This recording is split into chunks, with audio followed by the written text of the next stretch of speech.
everyone. This is Kathy Mason from Mason Works Marketing here on Conscious Business Zone with my old friend Jonathan Ellerby. There's a doctor in the house. Hi, Jonathan. Oh, can you hear me? Uh-oh, Jonathan? Jonathan?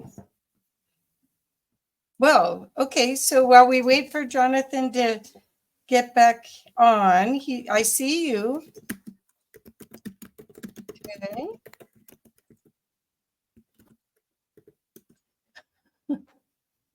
Okay, so I see you.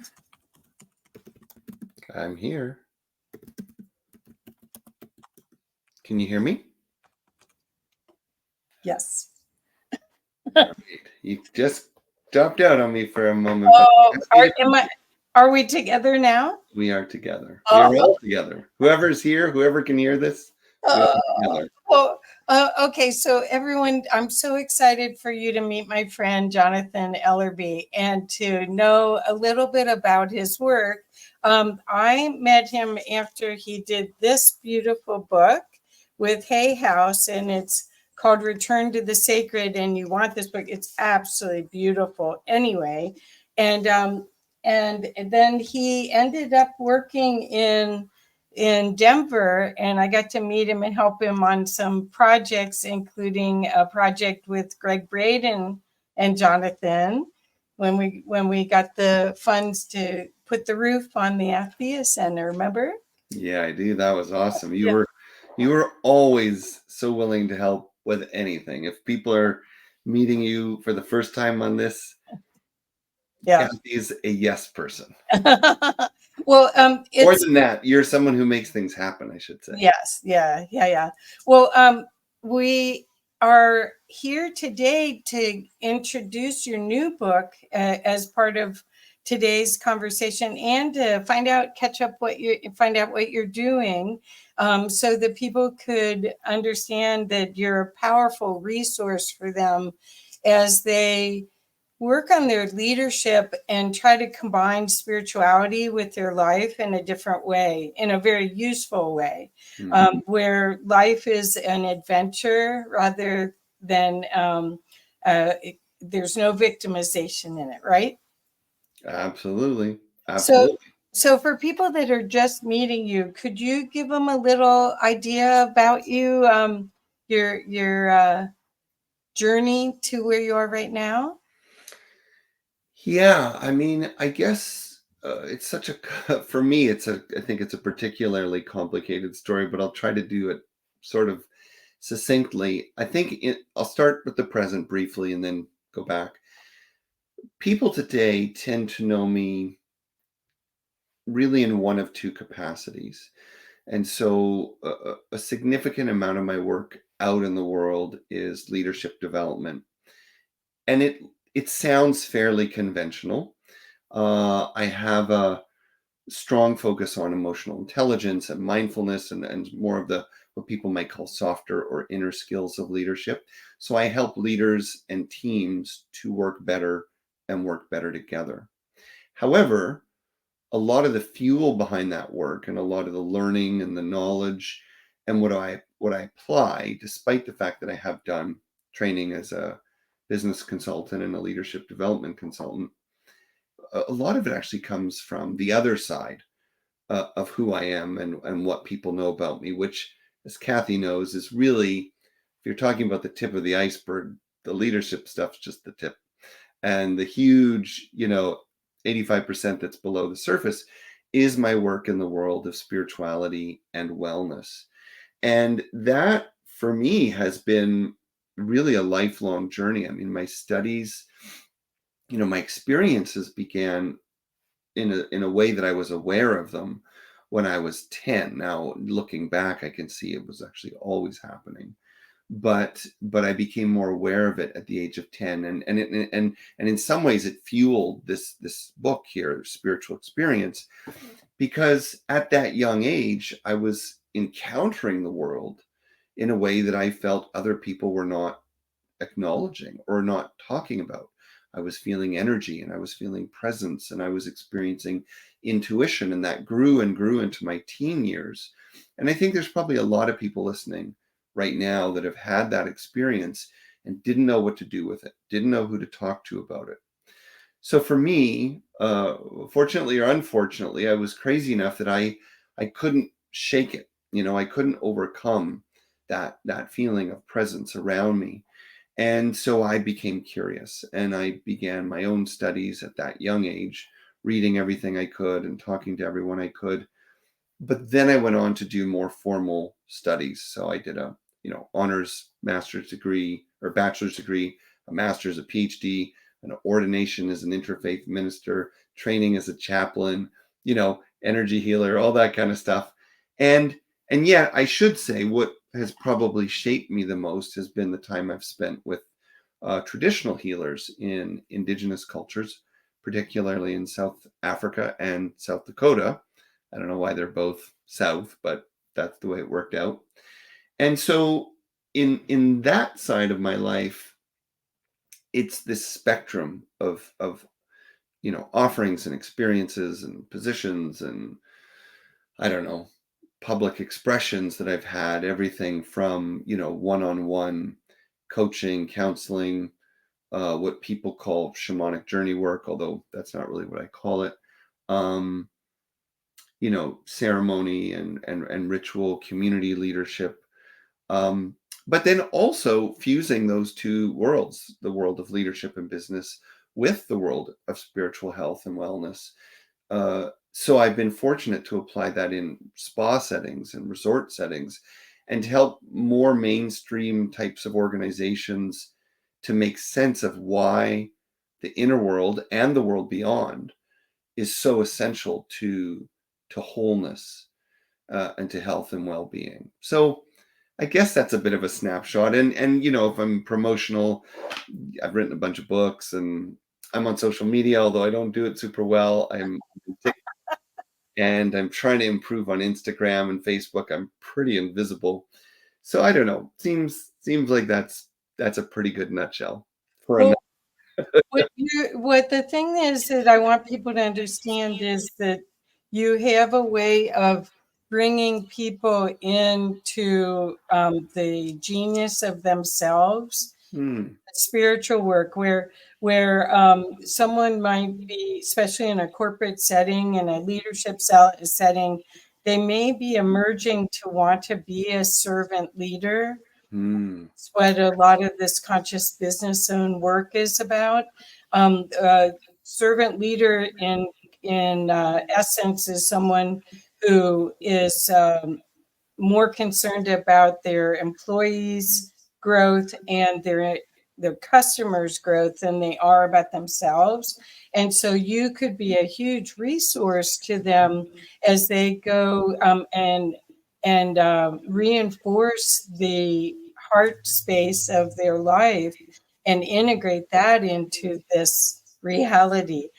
For people that are small business owners, that's a lot easier to do than the leadership work that you're doing in corporations, where the thumb of fear is part of the whole hierarchy. It just is. It's a great, yeah, it's a wonderful thing that you're saying. I appreciate that. And what you highlight for me, and I want to share this with the people watching or listening.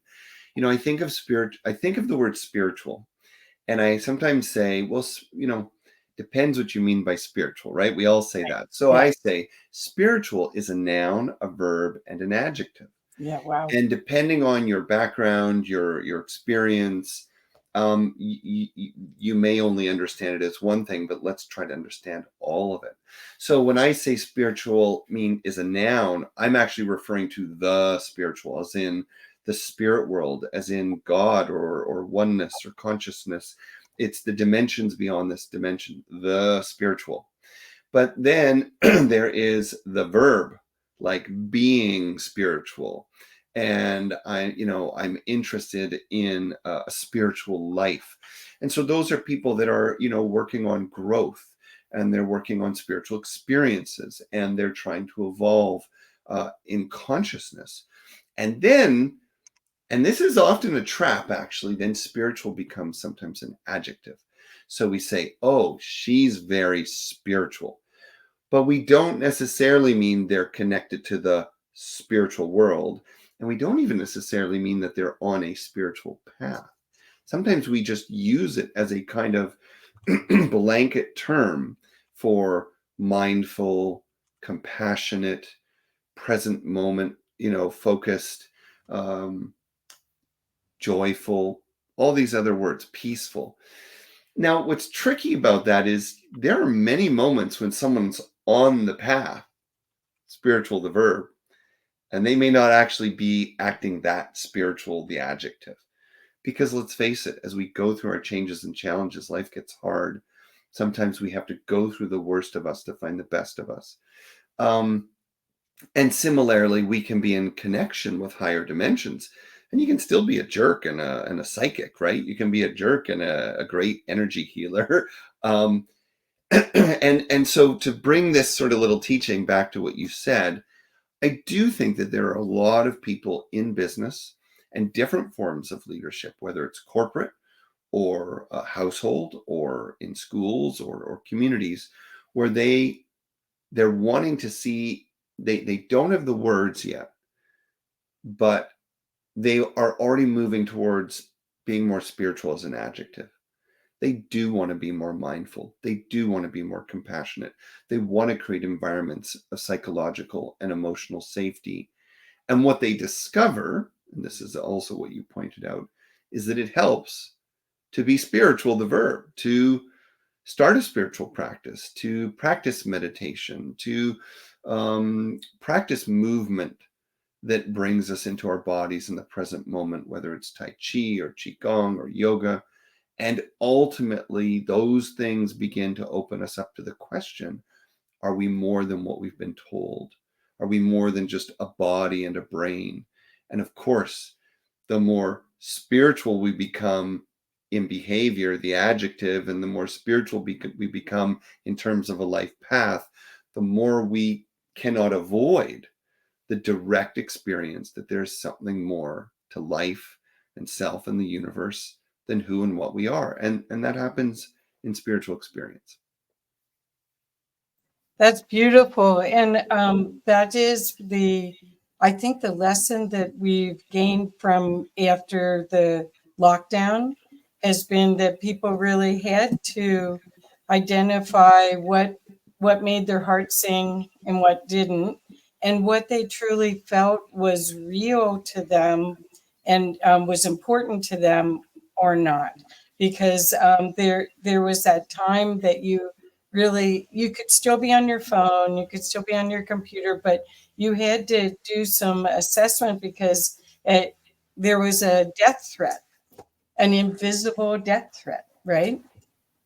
Yeah, well, it's interesting. I felt very similarly about the opportunity of COVID. And it's interesting. I pulled together what I thought was a very, pardon me for saying, but a very powerful book proposal on the life lessons from lockdown. And no publisher really wanted it.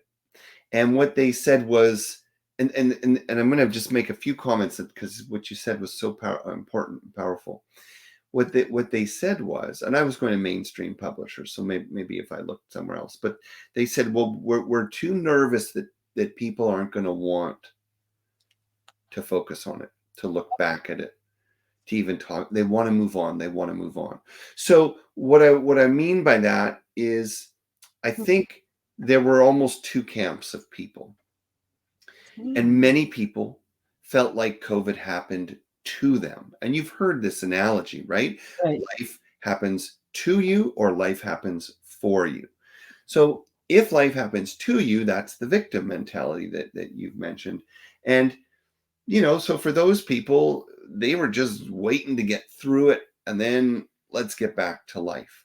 And they may have had some existential moments. To your point, they probably could not have avoided it. Right, right. But for the people that were in the other camp, the people who tend to see life as happening for them, meaning everything's a learning opportunity, yeah, whether they whether they believed everything that was happening around them or not, whether they agreed with everything that was happening around them or not, the talk of mortality was present. Right. The talk of division versus connectedness was present. The talk of solitude and life meaning was present.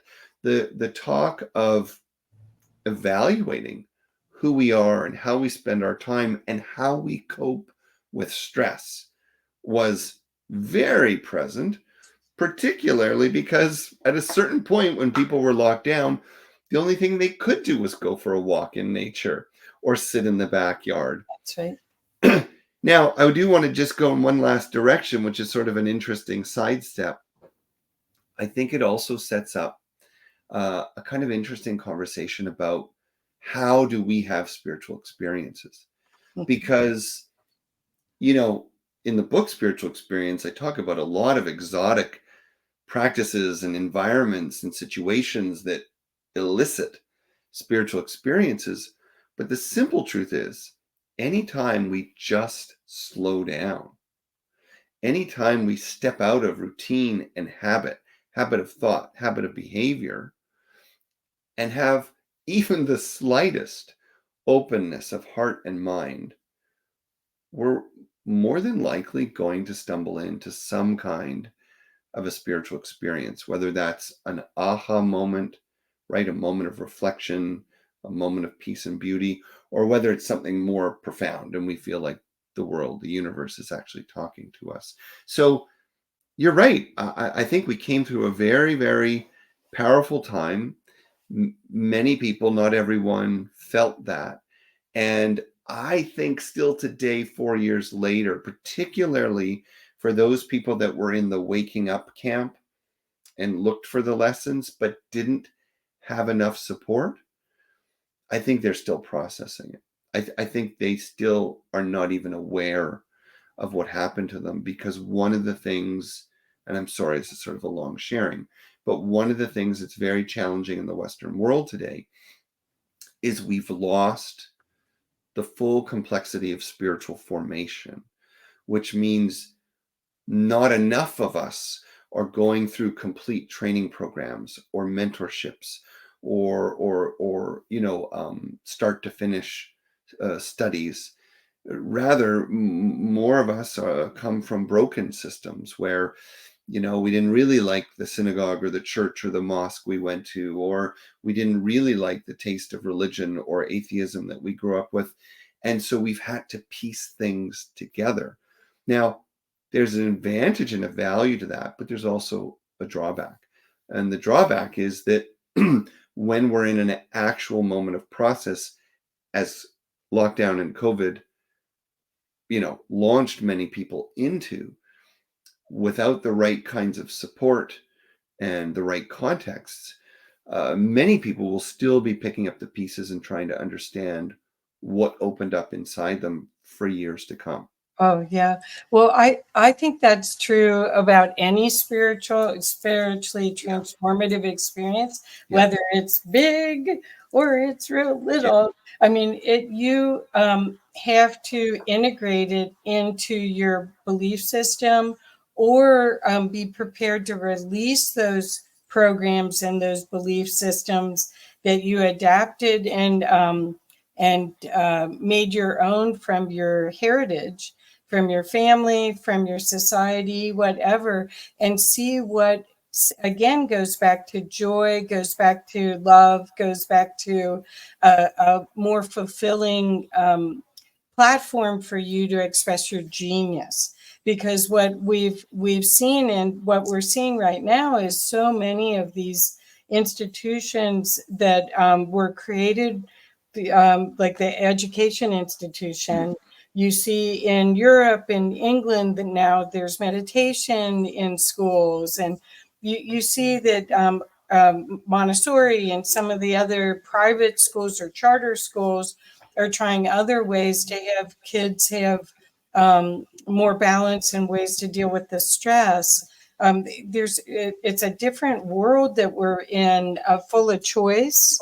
And if you're not in victimization, as you brought up and I brought up, I mean, that is the whole key to freedom, to actually be the divine being that you really are, to remember, and then be brave enough to use that divinity to create this new world. Yes, beautifully said.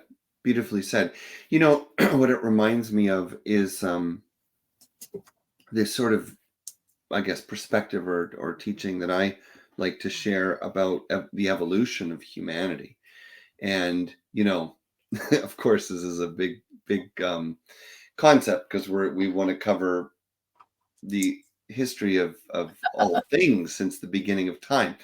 But in a nutshell, what I believe many philosophers and scholars have come to agree upon generally is that we have moved through some clear stages. So first there was really the what I like to call the age of mystery, which is simply whatever came before whatever we can figure out. That is the time of the divine, right? The pure divine, where we still, as humans, can't even begin to suppose what came before everything. And then we came into the natural era, which was really from the moment there was apparently a big bang all the way until the first human showed up. And the reason why that's worth pointing out to people is even though we've all seen the timeline, you know, where this is existence as we know it, and we're barely a blip on the blip of a blip at the very end of it. People just forget on a daily basis that the universe itself has been evolving perfectly well without them. And the reason why that's important to go back this far in the story is that mystery is a part of our world. And so that means you might consider that you not only don't need to control everything, but you can't. And then we find this natural era that reminds us that no matter how good or bad we feel anything is in any moment, everything is happening inside spirit. Everything is happening inside a natural design. So we may be in terrible pain over a particular event or change or disappointment, as well we should be, but we can step back, hold the mystery, and have faith in the design. But then people showed up. And we lived in small communities close to the earth, and life was very horizontal, meaning very relational. If you wanted something from the tree, you talked to the tree and prayed to it. If you wanted something from the river, you talked to it and prayed to it. There was less focus on transcendence and a higher power, although that was present as well. What came after that is what you're talking about, which is why I took time to talk about this. I think it's important for people to realize that this is a phenomenon of the last really 2,000 years, which is a steady rise and ultimate dominance of what I would eventually call a colonial consciousness, although you could also call it a vertical consciousness, in which we moved away from being relational, power with, and we moved into power over. And the ultimate expression of that more masculine not meaning male, although men did pretty good in that era, meaning it was it was better for them. A masculine, vertical, hierarchical, colonial consciousness, what eventually came out of that was its exploitation of its extreme. Now, the gift of this masculine vertical, well, there's many gifts. It's an important part of who we are and the world. But and its best qualities, it's about innovation, it's about achievement, it's about going out there and do things, it's about solving problems. And so we have all these innovations in medicine and science, even in spirituality. Jesus was a part of that transcendent shift. Buddha was a part of the transcendent shift. Confucius, Socrates, and so on. But as that dominated to an extreme, then we go from the brilliance of mechanisms and industry to the dominance of mechanisms in industry. And we start to treat schools like machines, and kids like machines, and medicine like machines. And we're finding out, as you're pointing out, kids don't all learn the same, and they never did. We're talking about neurodivergence now as if people are just becoming neurodivergent. There's been a spectrum of neurological types ever since we developed a brain. But to your point, this era of extreme colonial dominance and extreme vertical thinking is at an end. It is shifting. We are seeing mindfulness in schools now. Actually, there's a mindfulness movement spreading across schools in America now. We see meditation prominently in schools in the United Kingdom. We see the convergence of spiritual disciplines, practices, values, principles becoming more and more commonplace, so that even the most cynical, either atheistic or traditional kind of masculine oriented, pardon me for the characterization, right wing, Christian extremists, let's face it, they're still listening to music produced by people that are doing yoga and meditating. They're still watching TV shows, that are produced by people that are doing ayahuasca journeys and going to spiritual events. They're being exposed to gender differences, racial differences. There's no escaping it now. And at the time of this conversation, and people may hear this at any time in history, we are looking at racial and gender diversity in the leadership of the United States. And that is something that the whole world cannot escape. And I would say, thank goodness.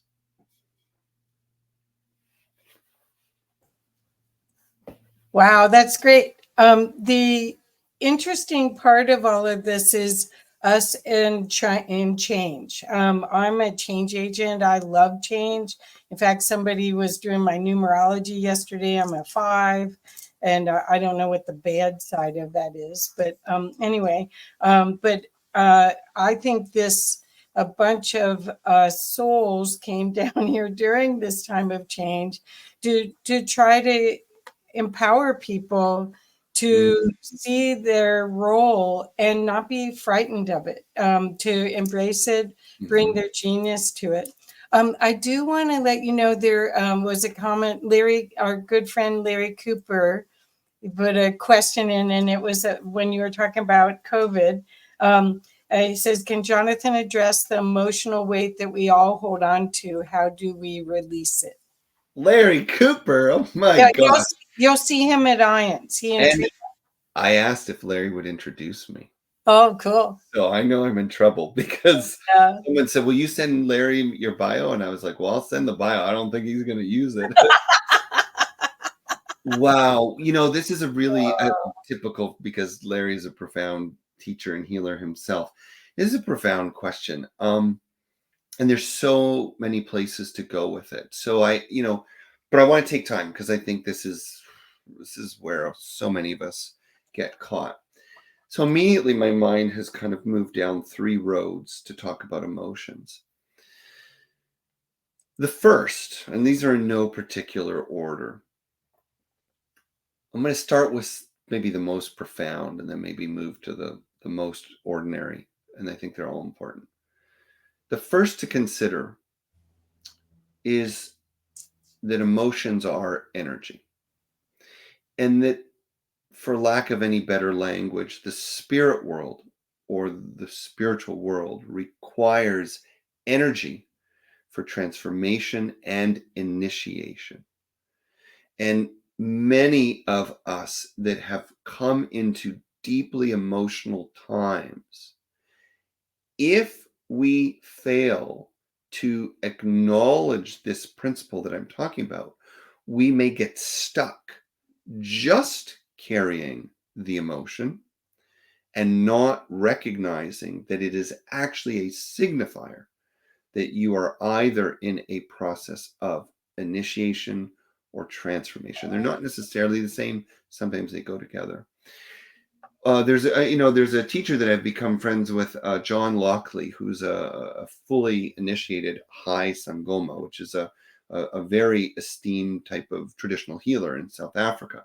He is non-indigenous, but he writes in his book, I think it's called The Way of the Leopard. I caught this one passage. I haven't had the pleasure to read it all, but I found this one passage, and he says something about how um, emotions are like the fire of initiation, or initiation is like a fire, and emotions are like the smoke. And what he means by that is that there is an energy consuming the material of your life. Place your focus on the energy, meaning the lessons, the invitations, what you're being asked to let go of, what you're being asked to step into. And don't put all your energy into the smoke. The smoke is the emotional experience: happy, sad, angry, anxious, I like it, I don't like it. Those are all byproducts of a transformational process. So the first response is, let's be conscientious about how we hold emotions, um, and recognize that very often they are important signifiers. But again, I'm going to say it again. If they are signifiers that the fire of change is at work, don't get distracted by the emotion. Feel it, but pay attention to the invitation, whether Mm. it's a warning sign or whether it's compelling you to change something in yourself or in your life. So this is the first thing. See emotions as a signifier of a change process. That in itself allows us to hold it differently, because when we don't understand that, we can even identify with that smoke and we become caught up. And we see that in relationships where if two people are too caught up in dialoguing about their emotional pain or weight, you see how quickly it becomes confusing and chaotic, because there is no structure in that. There is no wisdom in that. There is wisdom in what it points you to. There, Okay. that's the difference. But I do Well, want to add, if it's okay, sure. there's another side to how do we deal with emotions. So I said there were three paths. I'll make the other ones a little quicker. Okay. The So, middle one is about rituals of release. So recognizing that regardless of what emotions are signifying or bringing us to, we need to keep them moving through. And one of the ways to heal emotions is to feel emotions. And one of the great ways to feel emotion is through ceremony.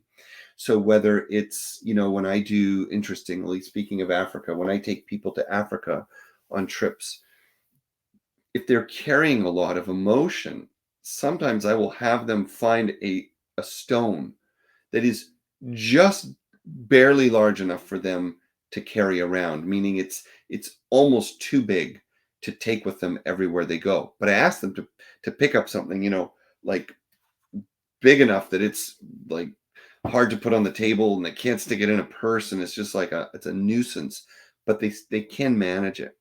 And we carry it for days and days everywhere they go. Some people take it to the bathroom, the shower, the bed, everything. And the contemplation is, am I ready to let this emotion go, this emotional weight, to use Larry's word? So that's an example. We can also do other things: write letters, pray with water, all kinds of wonderful practices.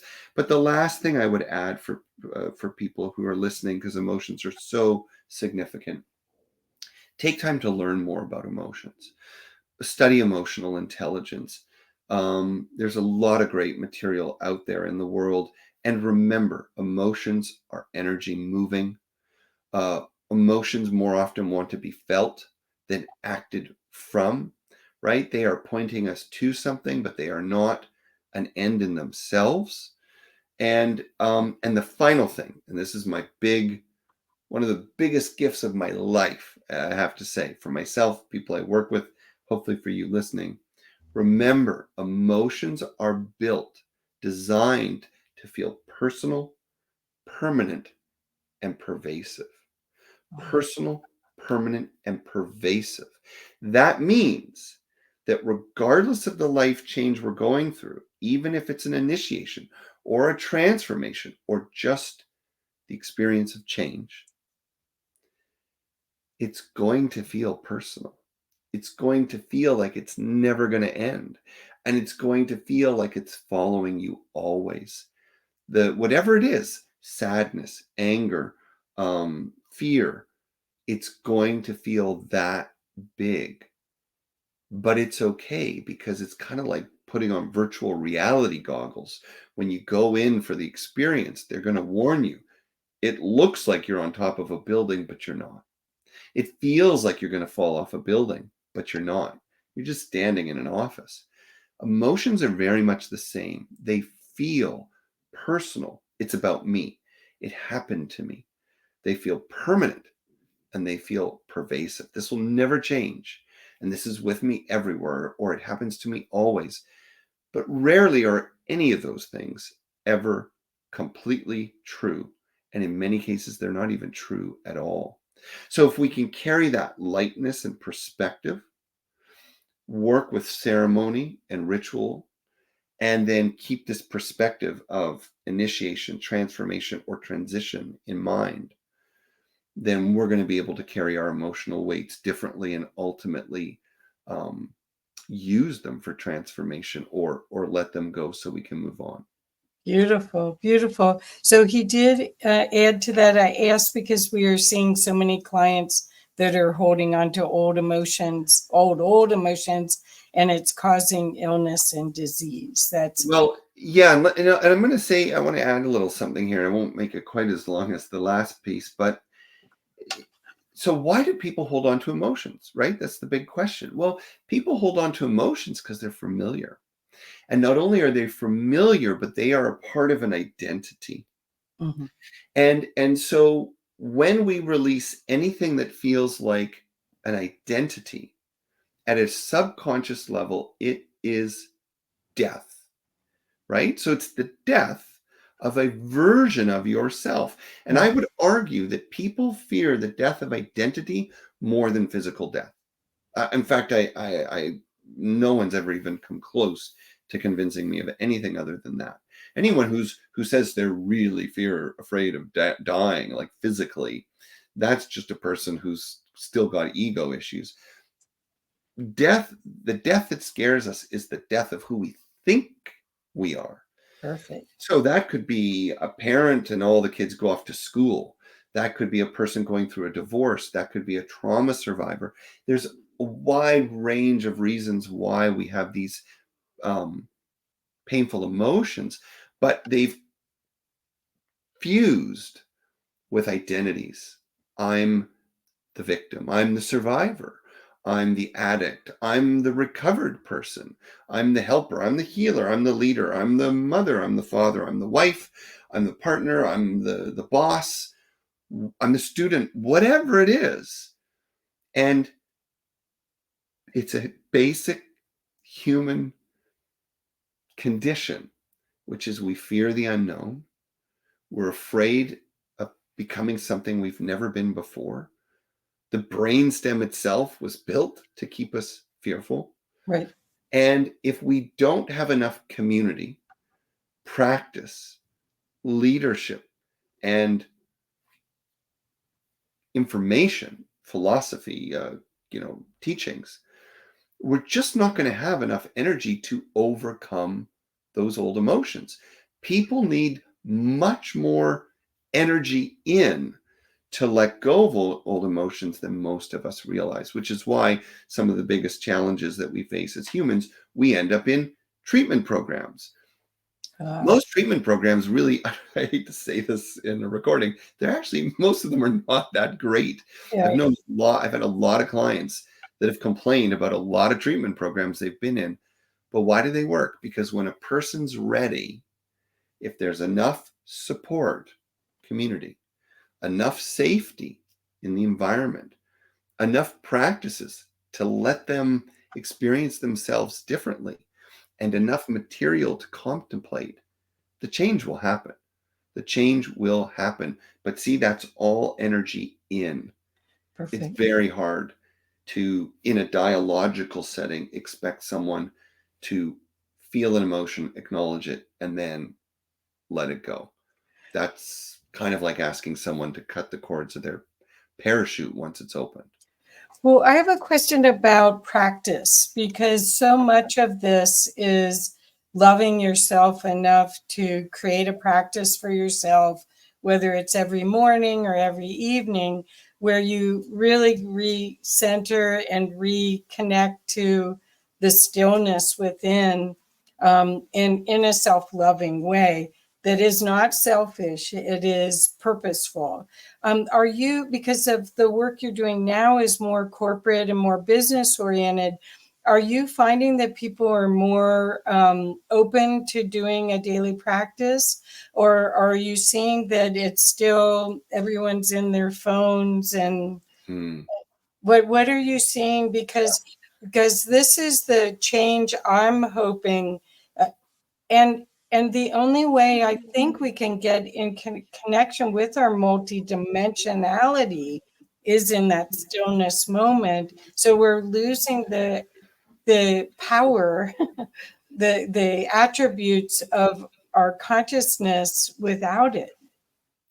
Such a great question. So, what I find is that there's this interesting play of extremes, which is that I find in the world of business and business leadership, both extremes I think I'm observing are more present, meaning the worst of digital distraction and addiction and checking the phone until sleep and then waking up at 3 in the morning to see if there's messages from an overseas client. There's definitely the worst of it is there. On the other hand, I am also seeing that vigorous commitment to mindfulness practices is also there.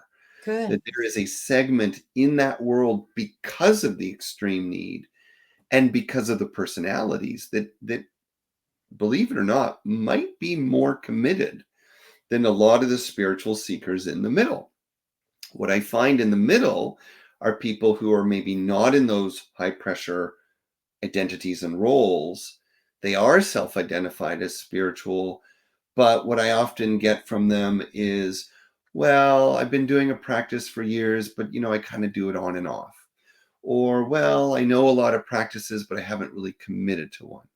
Well, I sit down to do some calm app or whatever it is on my phone, but then I get distracted. There's less urgency. So while there's more knowledge, for sure, there's more experimenting for sure. I'd say maybe more of them are doing things. I find that it's quite easy to get distracted and watered down. So, you know, the spiritual community seems to understand more, but maybe doesn't go as deep as often. Oh, And then the leader, the stressed out leadership world shows these other extremes where majority of them don't seem to understand much of it all. And then there's a growing number that get it and are like, I mean, voraciously consuming mindfulness material, breathwork material. These are the people that are filling the ayahuasca retreats. These are the people that are filling the meditation retreats and the vipassana retreats. It's that personality that made them a leader or an entrepreneur that's saying, I'm sick of this nervous system distress. I've got to do something about it.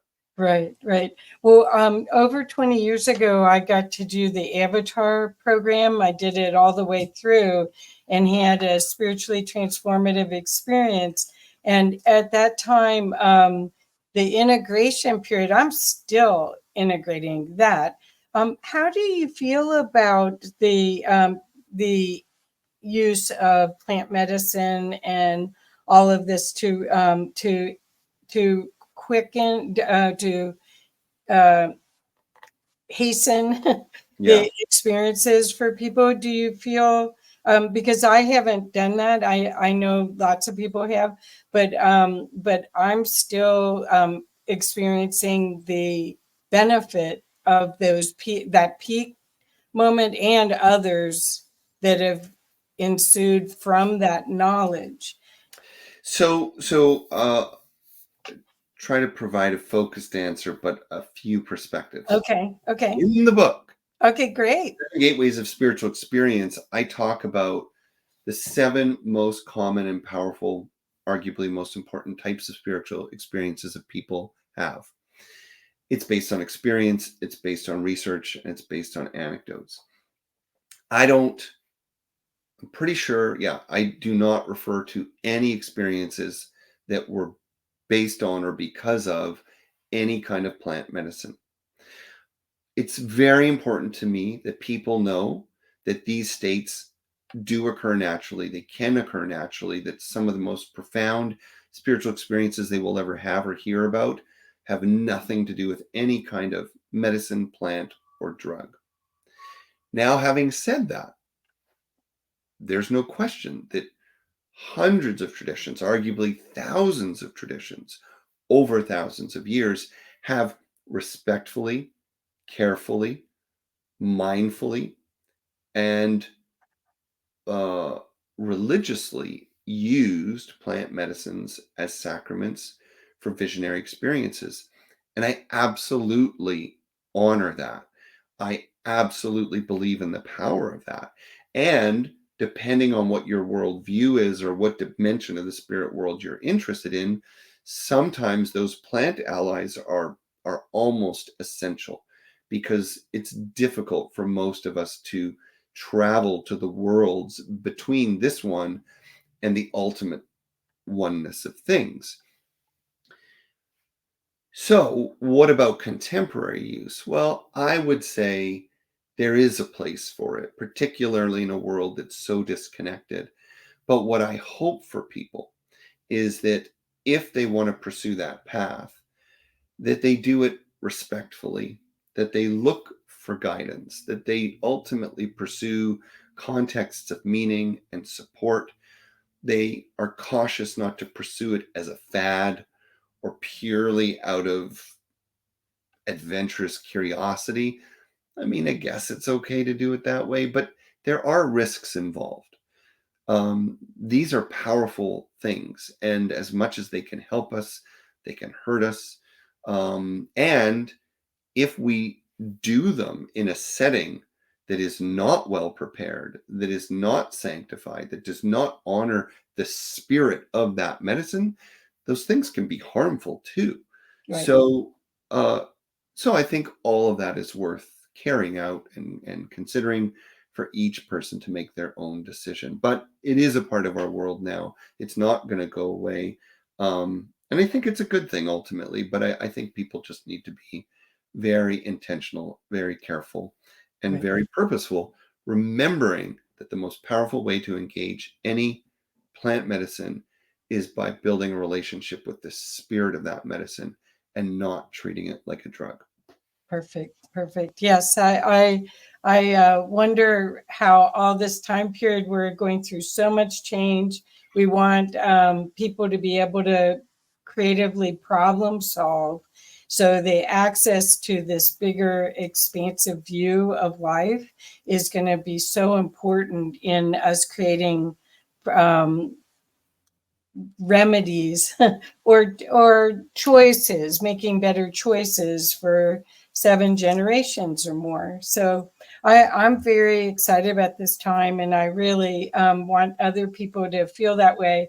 I also want people to know that I'd love to show your website so we could talk a little bit about what you offer, and then after that, talk a little bit about the IANDS conference that you're going to be in. Okay, so I'm Yes, going to thank go you. Well, to your site. Okay. yeah, so please feel free to put it up. And one thing I'll let people know, we've talked quite a bit about leadership. I do one-on-one counseling and couples counseling a lot. It's actually Oh, my passion. And really, I feel like a lot of the tools that I've learned, ironically, in the business world and the leadership world, helps me to be a better counselor, coach, therapist, because I'm always cautious when I work with people about setting up a perpetual dependency. I don't really want to see someone for a year. I want to see someone as little as possible so we have strong practices, deep insights, and they get to move on. So if you go to my website, you'll usually find that there's a trip I'm promoting, usually a trip to Africa, you'll find I'm available for counseling and coaching and ceremony. And you'll find out about my books.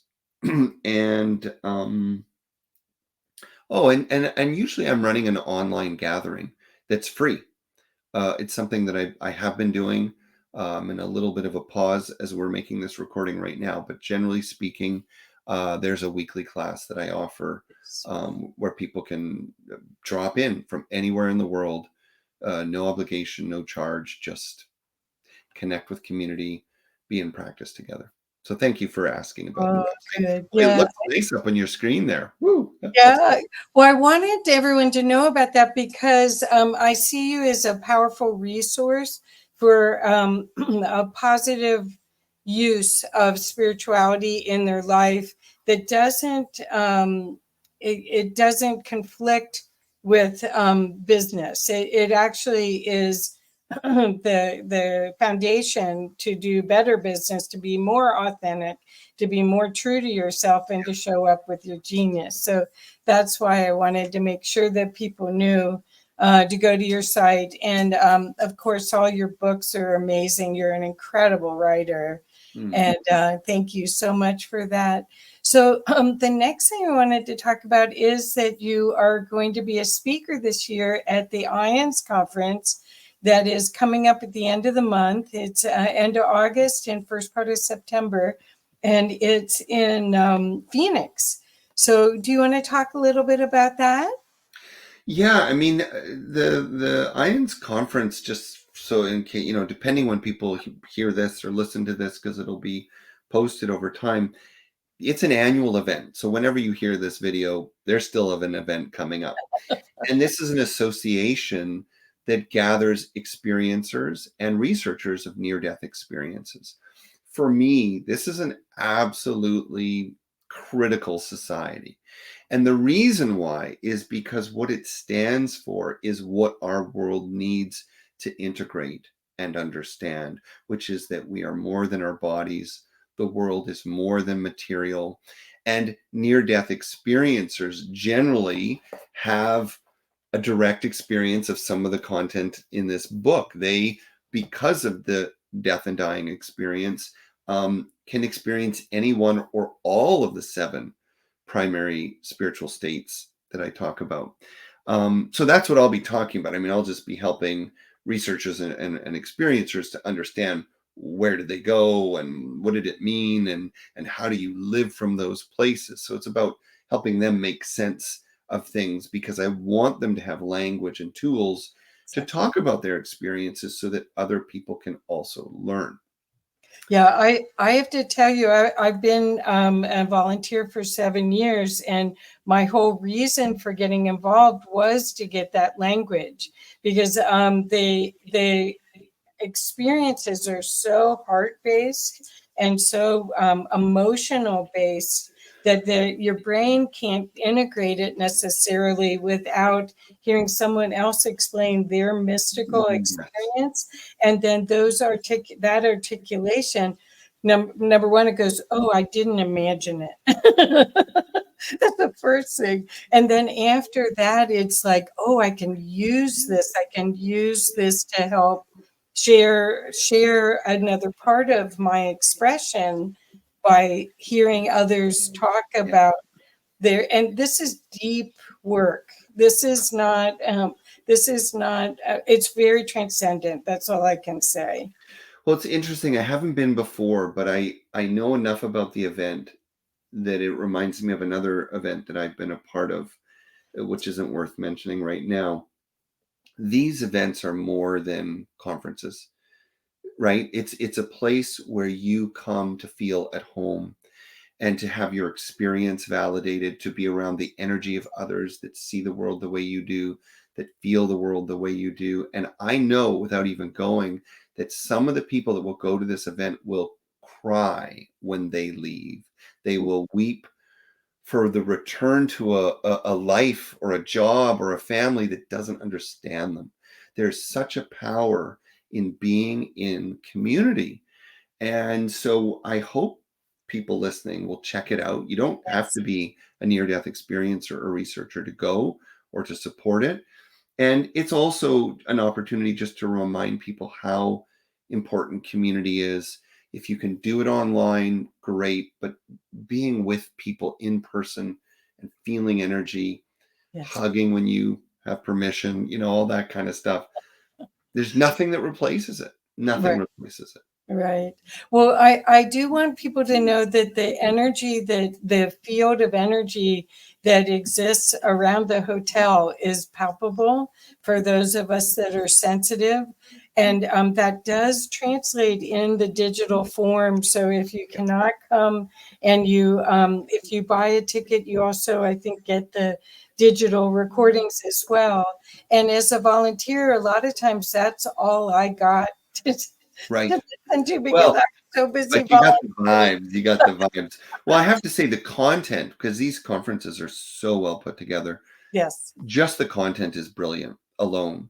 So if you yes, can't go and be immersed in the ocean of love and energy, go for the online or get the recordings, because hearing those messages through different voices in different ways, I'll tell you, I've been living this material my whole life, and I still need affirmation because the world around me is constantly saying I'm wrong or I'm crazy. So we need each other. And because I know we're coming to the end, Kathy, I have to say thank you, because what you do is so important for people. well, We good, need people like you. We need shows like this. So of I'm course, grateful for of you and course. what you do. Oh, thank you. And I am very grateful to know you and get to play with you whenever I can. So I do want people to make sure that they know to go to your website to learn more about you.